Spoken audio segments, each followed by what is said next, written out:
Business today is different, and those who have not adapted are running into a lot of trouble. Some people are determined to wait it out. And while I'd like to think that we can all just return to business as usual when the pandemic is over, I am far from convinced that will be the case. For that reason, I believe the skills that we learn and implement now will be critical to our selling efforts going forward.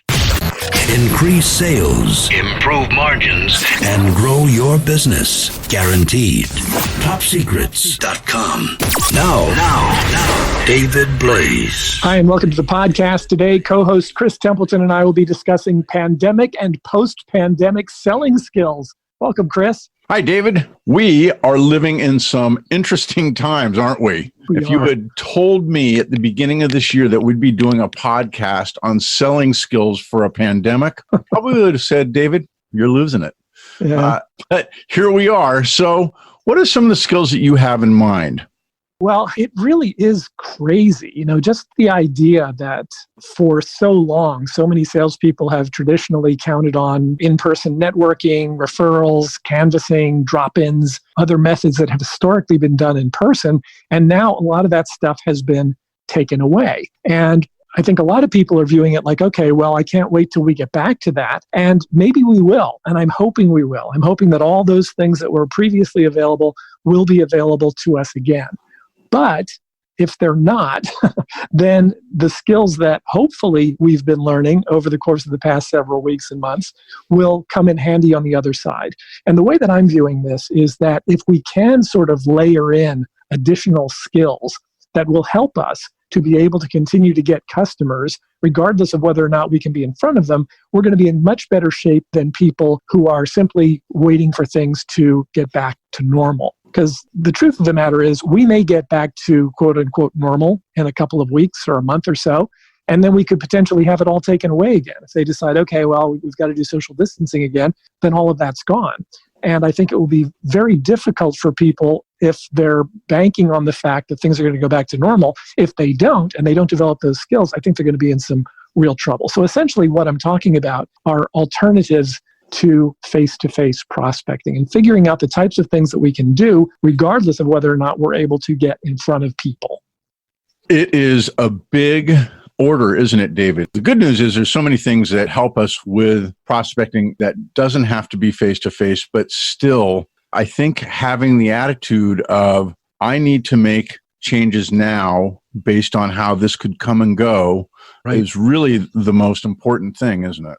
I think so. And so when I look at, okay, what are some of the skills that we need to develop, or hopefully that we have developed, a lot of them really go to things that people have been doing online for quite some time now.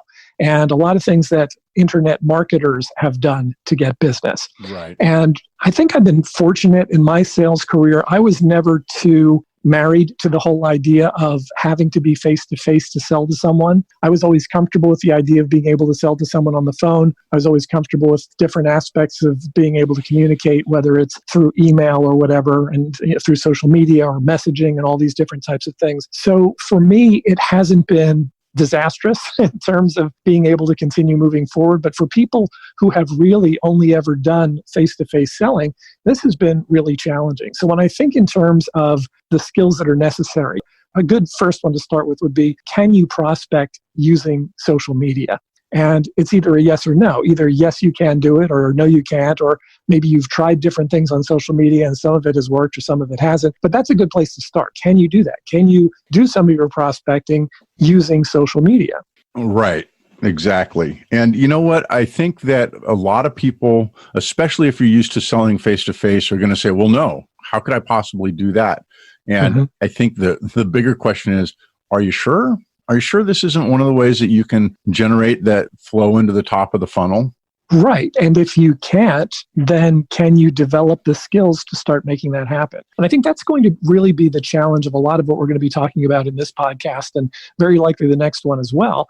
If we continue on this topic, it's not just about can you do these things, it's are you willing to learn these things? Are you open enough to adapt, to be able to change an approach when a change in approach is necessary? So just starting with this one, prospecting using social media, a lot of people have been sort of dabbling with this for a long time.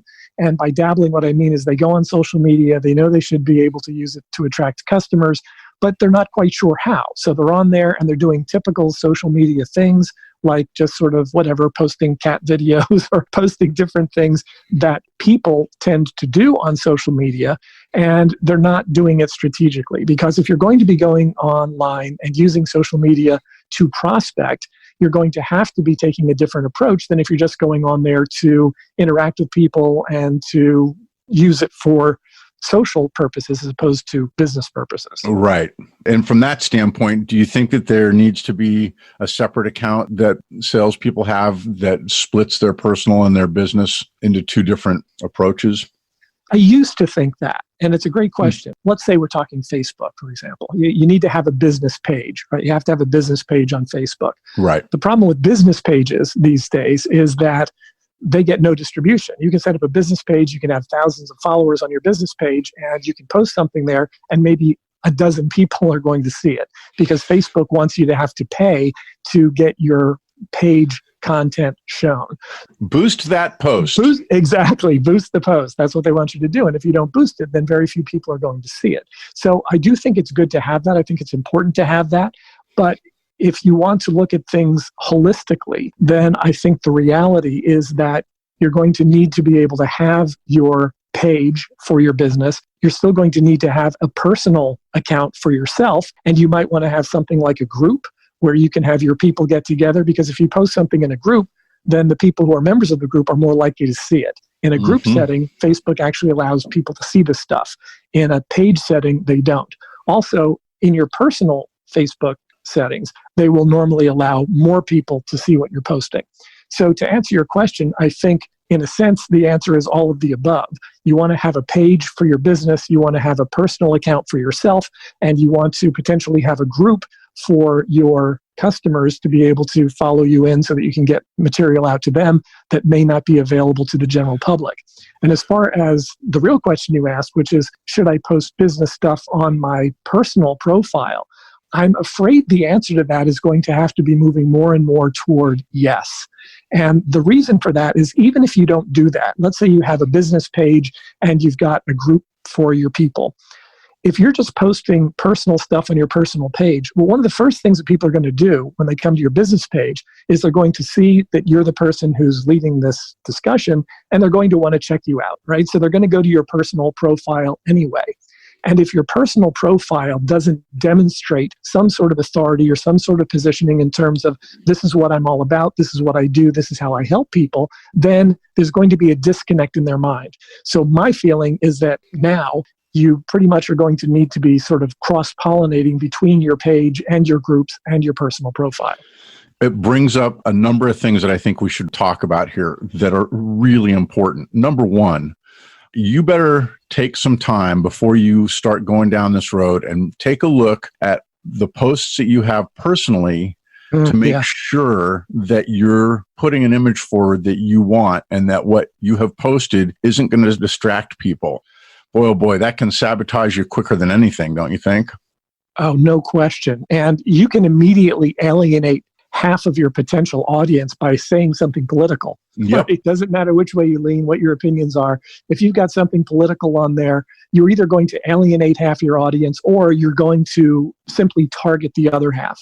There's a client that I have who is very political on Facebook, but he does a lot of work with one particular political party. So he's sort of expected to be partisan. So he can sort of get away with it because people from the other party are not going to buy from him. And he knows that. Right. So unless you're in a situation like that, where you've got a very highly targeted, developed niche where people expect that from you, you're far better off being Switzerland in that regard. And that's a great point, especially in today's polarized environment. It's really worthwhile to take the time and look and see. And like you said, if you're somebody who's on one side or the other and your job makes sense for that to be there, then by all means, I think it's fine. But in general, my sense is no politics, eh? Well, that's what I would recommend if you want to be able to appeal to the widest possible audience. Yep. And some people feel very strongly about it. Some people feel less strongly. I personally feel that not everything that I think needs to be expressed on social media. My every thought does not have to be made public. What are you making for dinner tonight, David? Right. I mean, I'm happy to have conversations with people about various topics, but I think that when we put stuff like that out there, we need to do it strategically. Absolutely. The other thing that I want to just talk about a little bit is groups, and tell people what groups are and how you see them being used in business, because I think this is a super powerful way to create value as a sales guy or gal. Yeah, groups are just basically sort of a private area that someone can set up for the people that they want to set it up for. You can reserve that for paying clients. You can reserve it for your prospects. You can reserve it for people who you just want to have some idea of what you're able to do from a business standpoint.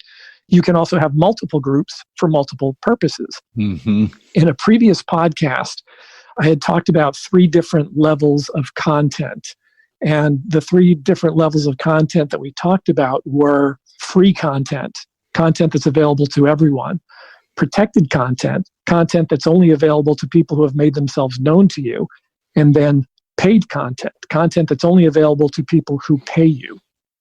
And Got it. I have personally found that approach to be extremely helpful, because there are things that you would tell your clients that you wouldn't necessarily tell to your prospects. And there are things that you would say to a prospect that you don't have to say to a client because they're already clients. So by segmenting things out and recognizing that my personal profile, it can be public, or you can say, all right, I'm only going to limit these particular posts to people who have already friended me. Right. So you could look at it as, if anybody can see it, it's public. If just the people that I've determined can see it because they friended me, then it's protected because they've had to friend me and I know who they are. And then if they bought something from me, if I want to move to paid content, then I could set up a group just for the people who have paid. So if you think of it like this, then you can decide where you want to interact with people. Do you want to interact with them in a public forum where everybody can see it? Do you want to interact in more of a protected area, or do you want to, with your clients, interact in a paid area? And I think the answer for anybody who has clients is you probably should have an area for your paid clients so that you can share more with them than you would with other people. You know, it really brings up a good point, David. And just like in this podcast, we're talking about how to be effective in the pandemic. What a perfect way to start, to go to all your clients and invite them to a Facebook group that your focus is how to get through the pandemic from whatever your items are that you sell, that sort of thing. Does that make sense? Yeah, and I think that's going to appeal to a certain segment of the market. If there's one thing that I've discovered over the course of the past few weeks and months, it's that some people are just not open to that idea at all. In other words, there are people who are just like, okay, there's a pandemic, nobody's buying anything, and therefore I'm not doing anything. They're just frozen. They're paralyzed into inaction. And it's very difficult to help someone with a mindset like that. So by doing what you suggest, one of the things that you do, which I think is really helpful to both yourself and your clients, is you allow them to self-identify. You allow them to determine, am I up for that? Am I interested in having a conversation about what to do and what my next steps are? Or am I still going to continue to bury my head in the sand and wait for it to pass? Well, I can tell you the approach that I'd be taking. Yeah. and it's not sitting back and waiting for this thing to be over. Yeah. Well, that's one of the things that I've been thinking about lately as well, is that at some point when this thing ends, and at some point it will end, things might not go back to the same, but it will end. Right. And when that happens, my guess is that certain aspects of business are going to be coming back very quickly. And so if you're not positioning yourself now to be able to move when the time comes, then you're going to be scrambling around at the last minute and saying, what should I do? And what we've been doing with our clients is we've been doing that preparation now. We've been focused on 3 primary things. First thing is stay healthy and safe. Second thing is minimize short-term damage to the business. And third thing is position yourself as the leader, as the authority right now, so that when things get better, you are the one they think of first. One of the things that occurred to me at the beginning of this podcast, when you talked about people that are used to doing business face-to-face, they're going to have to learn some new skills. And some people are going to say, you know what, I just can't do this face-to-face. And I can tell you from personal experience for 20 years in my business, I rarely do things face to face. And I have great relationships with my clients, with vendors, that sort of thing. And so I would encourage anybody who says, I can't do it this way. Think about maybe you just can. And creating relationships from afar is not as difficult as some people would be led to believe. Absolutely. In my promotional products business, most of the work that I did was with public television stations all over the country. And I had never met most of those people. Right. When I hired a salesperson who became my sales manager and eventually our general manager, and eventually he bought the business from me.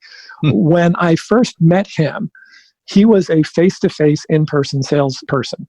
And I remember him saying that the only way you can sell stuff is face-to-face, belly-to-belly. That was his big thing, belly-to-belly. Yeah. It really paints a picture, doesn't it?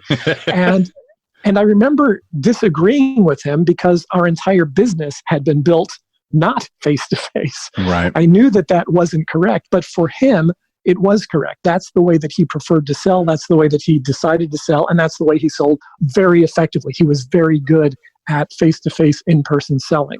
But at that point, that was a luxury, right? At that particular point in time, you could do that. You could say, I'm only going to sell in person, or I'm only going to sell on the phone. When only a percentage of the market is buying, a lot of those choices go out the window. And you have to start to say, okay, how am I going to adapt? Am I willing to adapt? And if so, then, these might be some ways to do it. Now, originally, when we led off this podcast, we said we're going to be talking about a bunch of different skills that you need. So far, we've talked about one, which is, can you prospect using social media?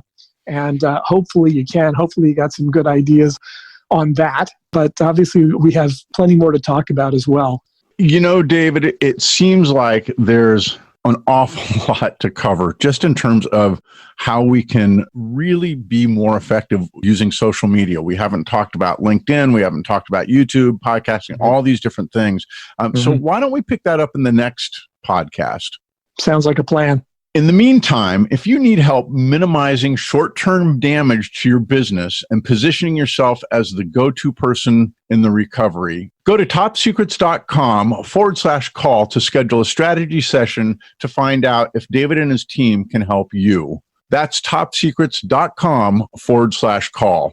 David, it's a big, big topic we're dealing with, and I think it's probably one of the most important ones we've ever done and will continue to do in the next podcast and probably a couple more, eh? Sounds good, Chris. Thank you so much. Topsecrets.com. These are very strange times, and it's likely the next 90 days in business is going to be critical for you. So if I offered to work with you virtually over the next 90 days to help you to minimize the short-term damage to your business and position yourself perfectly for the long term as the go-to person in your market while everyone else is too afraid to move, would you take me up on that offer?